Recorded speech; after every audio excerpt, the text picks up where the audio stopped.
Sampean percaya sama Wahabi?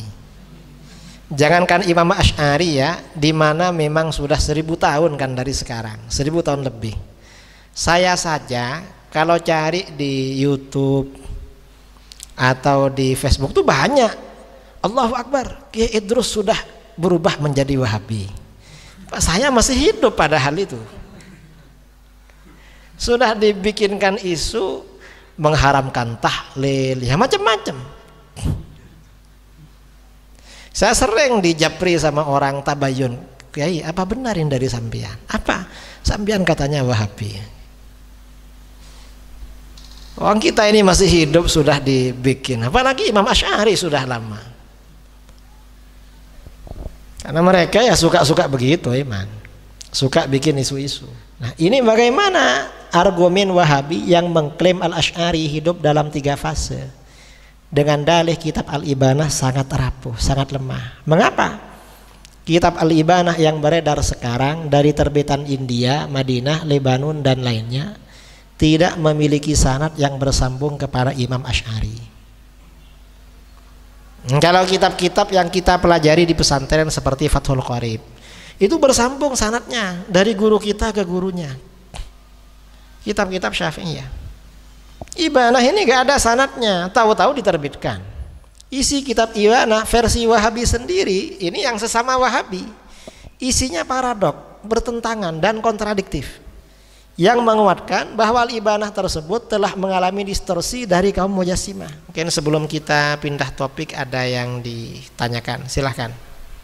Yang ingin kulo tanyakan niku salah satu yang terdengar kepada kulo niku bahwasanya akidah Al-Asy'ari yang sampai kepada kita itu bukanlah akidahnya Imam Al-Asy'ari yang sebenarnya. Karena yang pernah saya dengar dari salah satu tokoh masyarakat itu mengatakan bahwasanya Imam Asy'ari itu mengalami 3 fase akidah. Yang pertama ketika masih menjadi muridnya niku Mu'tazilah. Yang kedua yang niku kalau tidak salah ini niku nggih bukan Asy'ariyah. Terus baru yang ketiga ini yang akidahnya Ahlussunnah wal Jamaah. Nah, kita ini itu yang mengikuti fase yang kedua yang belum termasuk akidah Ahlussunnah wal Jamaah. Niku penjelasannya pripun? Ada lagi? Oke. Ngapunten Nyai, tadi kan dijelaskan bahwasanya ahli hadis itu tidak 100% itu Ahlussunnah wal Jamaah. Ya, yang saya tanyakan, apakah boleh kita beristifadah kepada ahli hadis dengan istifadah buta, dalam artian tidak memandang oh ini tokoh Ahlussunnah ataupun tidak gitu. Terus lagi? Sudah.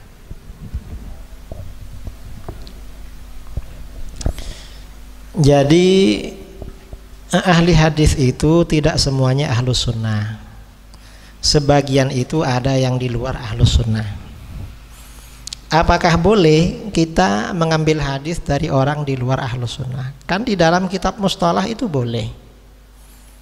Ahli bid'ah itu meriwayatkan hadis, kalau dia dipercaya hadisnya diterima, selama hadis yang disampaikan tidak berkaitan dengan bid'ahnya dan dia bukan pengajak di dalam akidahnya. Tidak apa-apa, karena ahli hadis ini kan hanya meriwayatkan kan, bukan menafsirkan. Dan ini sejak masa salaf ya begitu. Di dalam kitab Tadribur Rawi karangan Imam As-Suyuti itu dijelaskan ada sekitar 80 perawi yang termasuk guru-gurunya Imam Bukhari Muslim itu terpapar akidah-akidah di luar Ahlussunnah. Ada yang Khawarij, ada yang Murji'ah, ada yang Mu'tazilah, ada yang Syiah, ya macam-macam. Itu 80 orang gurunya Imam Bukhari. Yang dimaksud 80 orang itu ya nama-nama perawi yang menjadi sumber Sahih Bukhari. Ada salah satu perawi Sahih Bukhari, artinya guru-gurunya Imam Bukhari, itu Khawarij, namanya Imran bin Hittan. Imran bin Hittan ini mengagumi Abdurrahman bin Muljam. Siapa Abdurrahman bin Muljam? Yang membunuh Sayyidina Ali. Itu katanya amal soleh katanya, kata Imran bin Hittan. Tapi riwayatnya diterima oleh Imam Bukhari. Mengapa? Karena orangnya dipercaya dan hafalannya kuat. Imran bin Hittan ini asalnya orang Ahlus Sunnah. Orangnya tidak ganteng, suka sama perempuan Khawarij, cantik yang perempuan. Akhirnya dia menikahi dia, inginnya mengembalikan istrinya ini ke Ahlus Sunnah, tapi malah dia yang ikut Khawarij. Mengapa? Ya mungkin karena cantik itu. Dan Imran bin Hittan ini walaupun Khawarij sangat akrab dengan ulama Ahlus Sunnah. Mengapa? Sama-sama profesi ahli hadis. Diterima. Terus ada lagi yang benci Sayyidina Ali, ada di Bukhari Muslim riwayatnya, Hurais bin Utsman. Siapa lagi? Ya banyak, ada sekitar 80 orang. Jadi gak apa-apa. Kalau misalnya sekarang ada orang ahli hadis di luar Ahlus Sunnah, ya gak apa-apa mengambil riwayatnya saja, tapi jangan mengambil pemahamannya. Tapi mana wong ndak ada sekarang, ndak ada. Kalaupun ada ya paling cuma meriwayatkan aja. Kalau ahli hadis seperti ulama dulu gak ada. Dan gak apa-apa kalau cuma belajar mustalah, belajar apa pada mereka yang memang faham. Kalau di daerah kita tidak ada yang ahli dalam bidang itu, nggak apa-apa. Tapi akidahnya, istimbatnya jangan kita ambil. Kalau memang ada, kalau nggak ada ya nggak usah dicari lah.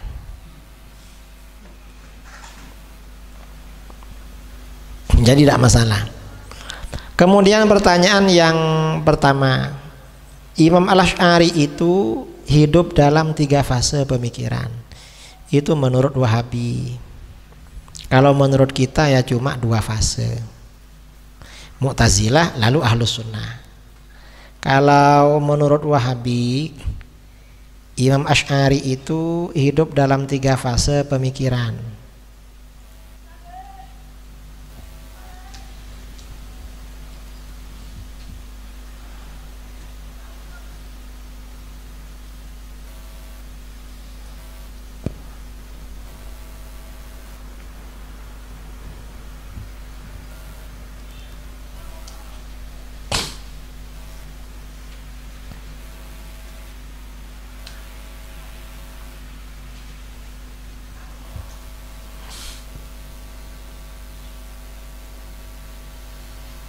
Ini periodisasi pemikiran Imam Abul Hasan Al-Asy'ari. Fase perjalanan pemikiran Imam Abul Hasan Al-Asy'ari. Versi Ahlus Sunnah, Al-Asy'ari hidup dalam 2 fase. Pertama ketika Mu'tazilah sampai berusia 40 tahun. Mengapa ikut Mu'tazilah? Ketika berumur 10 tahun ibunya wafat. Lalu ibunya menikah lagi dengan ulama Mu'tazilah, Abu Ali Al-Jubba'i. Karenanya beliau diasuh oleh ulama Mu'tazilah, akhirnya menjadi tokoh Mu'tazilah. Karenanya kalau ada orang Wahabi meninggal, istrinya masih muda dan cantik, dikawin. Mengapa? Biar anaknya nanti jadi Ahlus Sunnah. Anak pondok gak mau biasanya kalau masih belum pernah menikah. Tapi kalau untuk istri kedua, ketiga gak apa-apa itu. Jadi sampai 40 tahun. Kemudian fase kedua kembali ke Ahlus Sunnah wal Jamaah, mengikuti Ibnu Kullab dan ahli hadis. Ini fase kedua.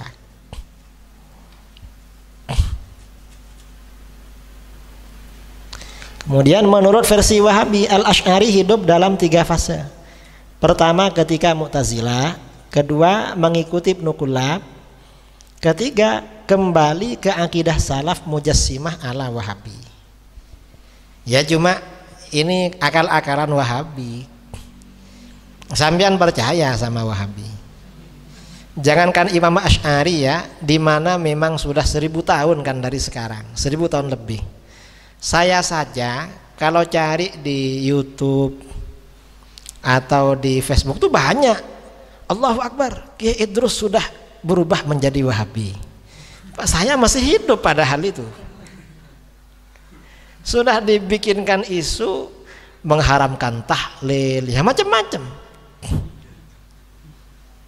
Saya sering dijapri sama orang tabayun, Kiai apa benarin dari sampean? Apa? Sampean katanya Wahabi. Orang kita ini masih hidup sudah dibikin, apalagi Imam Asy'ari sudah lama. Karena mereka ya suka-suka begitu, Iman. Suka bikin isu-isu. Nah, ini argumen Ahlus Sunnah. Mengapa Al-Asy'ari ini dalam 2 fase? Pertama, sejarawan dan pengikut mazhab Al-Asy'ari sepakat bahwa Al-Asy'ari hidup dalam 2 fase pemikiran. Gak ada yang bilang 3 fase. Mu'tazilah lalu Ahlus Sunnah. Seandainya Imam Asy'ari hidup dalam 3 fase sebagai seorang ulama besar dan tokoh populer, tentu hal ini akan menjadi perbincangan kalangan sejarawan dan pengikutnya. Orang itu kalau berpindah pemikiran pasti dibicarakan dan pasti bukan rahasia umum. Banyak yang tahu, apalagi tokoh internasional seperti beliau. Ini masalah pemikiran. Ibnu Kullab, Al-Qananisi dan teolog lain yang diklaim diikuti oleh Al-Asy'ari termasuk teolog Ahlus Sunnah wal Jamaah, bukan Mu'tazilah. Jadi Ibnu Kullab ini Ahlus Sunnah bukan Mu'tazilah.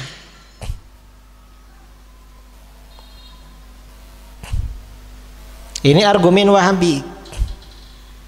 Menurut Wahabi, Al-Asy'ari hidup dalam 3 fase pemikiran dengan beberapa alasan. Pertama, kitab Al-Ibanah an Usulid Diyanah adalah karya terakhir Al-Asy'ari. Alasannya ini. Kedua, dalam kitab Ibanah, Al-Asy'ari mengikuti akidah Mujassimah ala Wahabi yang berpendapat bahwa Allah bertempat di langit. Terang-terangan memang. Ini di kitab Ibanah, ya Ibanah versi mereka. Nah, ini bagaimana argumen Wahabi yang mengklaim Al-Asy'ari hidup dalam 3 fase dengan dalih kitab Al-Ibanah sangat rapuh, sangat lemah. Mengapa? Kitab Al-Ibanah yang beredar sekarang dari terbitan India, Madinah, Lebanon dan lainnya tidak memiliki sanad yang bersambung kepada Imam Asy'ari. Kalau kitab-kitab yang kita pelajari di pesantren seperti Fathul Qorib itu bersambung sanadnya dari guru kita ke gurunya. Kitab-kitab Syafi'iyah. Ibanah ini gak ada sanadnya, tahu-tahu diterbitkan. Dan kata para ulama salaf, Abdullah bin Mubarak berkata, al-isnadu minad din. Laulal isnad laqala man syaa ma syaa. Sanad termasuk bagian dari agama. Seandainya tidak ada sanad, niscaya siapapun bebas berbicara tanpa dalil. Sanadnya gak ada. Ini alasan kita. Kemudian kitab Ibanah yang beredar sekarang telah dicemari, dikotori oleh distorsi, perubahan tangan-tangan terampil yang tidak bertanggung jawab. Isi kitab Ibanah terbitan India, Madinah dan Lebanon yang menjadi rujukan utama kaum Wahabi berbeda dengan Al-Ibanah terbitan Mesir yang diterbitkan Dr. Fauqiyah Hussein Mahmud. Isi kitab Ibanah versi Wahabi sendiri, ini yang sesama Wahabi, isinya paradok, bertentangan dan kontradiktif yang menguatkan bahwa Al-Ibanah tersebut telah mengalami distorsi dari kaum Mujassimah. Ini ya kitab Ibanah versi Wahabi yang diterbitkan di Madinah ketika mengulas tentang istiwa. Zikrul istiwa alal arsy. Ini scan PDF. In qala qailun ma taquluna fil istiwa qila lahu naqul Innallaha azza wa jalla yastawi ala arsyihi kama qala yaliqu bihi min ghairi tulil istiqrar. Jika ada yang berkata, bagaimana pendapat Anda tentang istiwa? Maka katakan padanya, kami berpendapat bahwa Allah beristiwa pada arsy dengan istiwa yang layak baginya tanpa berdiam lama. Tinggal di arsy tapi gak lama. Berarti bertempat di arsy tapi gak lama. Wahabi bilang sampai sekarang di arsy. Lah ini kok gak sama ini. Ini halaman 116. Halaman 126. Kitab yang sama. Kullu dzalika yadullu ala annahu laisa fi khalqihi wala khalquhu fihi wa annahu mustabin ala arsyihi bila kaifin wala istiqrar. Semua itu menunjukkan bahwa dia tidak berada di dalam ciptaannya, tidak pula makhluknya berada di dalam zatnya, dan bahwa dia beristiwa pada arsy dengan tanpa bagaimana caranya dan tanpa menetap, tidak bertempat. Yang di depan 116 bertempat tapi gak lama, yang 126 gak bertempat. Loh, ini kok bisa satu kitab ini? Orang pemikir sekelas beliau berbeda pendapat. Kita ini kan bukan orang berkelas kan, biasa-biasa. Kita ini kalau berbicara antara perbicaraan yang tadi dan yang sekarang bertentangan, kan merasa itu, oh, gak sama dengan omongan saya yang tadi. Masa sekelas Imam Asy'ari di dalam masalah akidah seperti itu, kan gak masuk akal itu. Berarti ini distorsi ini. Ini yang dimaksud ibanah versi Imam Asy'ari, versi Wahabi. Ini ibanah versi Azhar ya, Dr. Faqih Husain Mahmud. Wa anna Allah istawa 'ala al-'arsy 'ala al-wajhi alladhi qalahu wa bil ma'na alladhi aradahu istiwa'an munazzahan 'anil mumassati wal istiqrar wat tamakkun wal hulul wal intiqal. Sesungguhnya Allah beristiwa pada arsy sesuai maksud yang difirmankannya, makna yang dikehendakinya, dengan istiwa yang disucikan dari bersentuhan, berdiam, bertempat, bersemayam dan berpindah. Tidak ada yang terbitan Mesir gak ada bertempat, gak ada. Ini cuma yang terbitan Wahabi.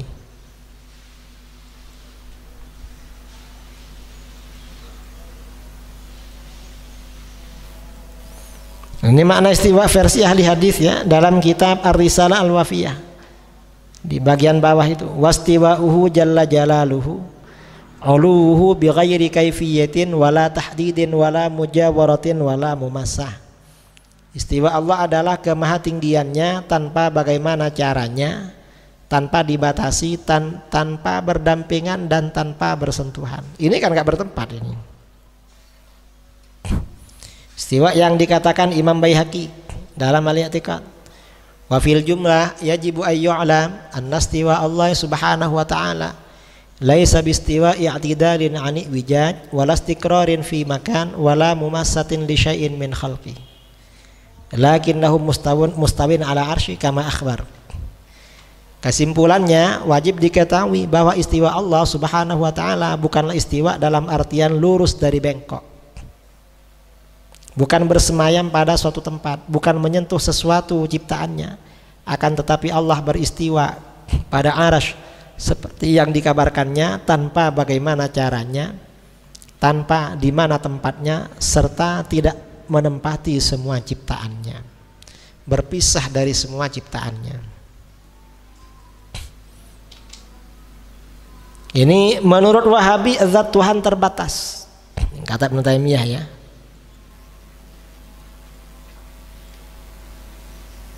Ini Al-Ibanah versi Wahabi menolak konsep Tuhan terbatas. Ini Ibanah terbitan Wahabi. Jalla an ittikhadhis sawahib wal aulad wa taqaddas an mulabasatil ajnas wal arjas. Laisat lahu suratun tuqal wala haddun yutrabu lahul mithal.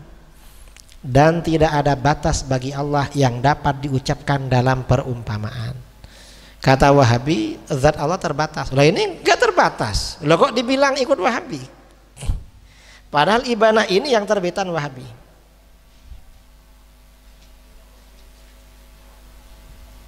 Ini sahabat Nabi SAW menolak konsep Tuhan terbatas.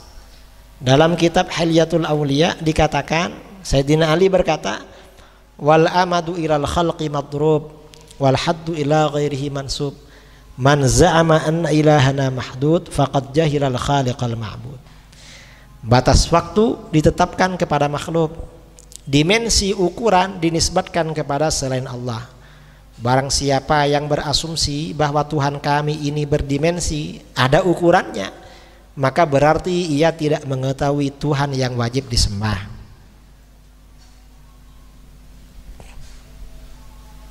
Sama ya, ulama salaf menolak konsep Tuhan terbatas. Akidah Ahlus Sunnah ta'ala 'anil hududi wal ghayat. Allah Maha Suci dari segala batas dan segala puncak. Nah, ini artinya apa? Klaim bahwa Imam Asy'ari hidup dalam 3 fase sama sekali tidak benar. Dan yang lebih parah lagi, mereka menganggap akidahnya Imam Syafi'i sama dengan Wahabi. Padahal enggak. Imam Asy'ari ini ya justru mengikuti Imam Syafi'i. Wahabi ini suka membolak-balik itu. Mereka yang mengaku ahli hadas tapi kerjaannya berbohong. Ahli hadis ya. Ya, memang yang betul ahli hadas mereka itu, bukan ahli hadis. Bukan mazhab ahli hadis, tapi mazhab ahli hadas. Saya kalau sama mereka bilang antum bukan ahli hadis, terus ahli apa? Ahli hadas. Dan itu hadas akbar.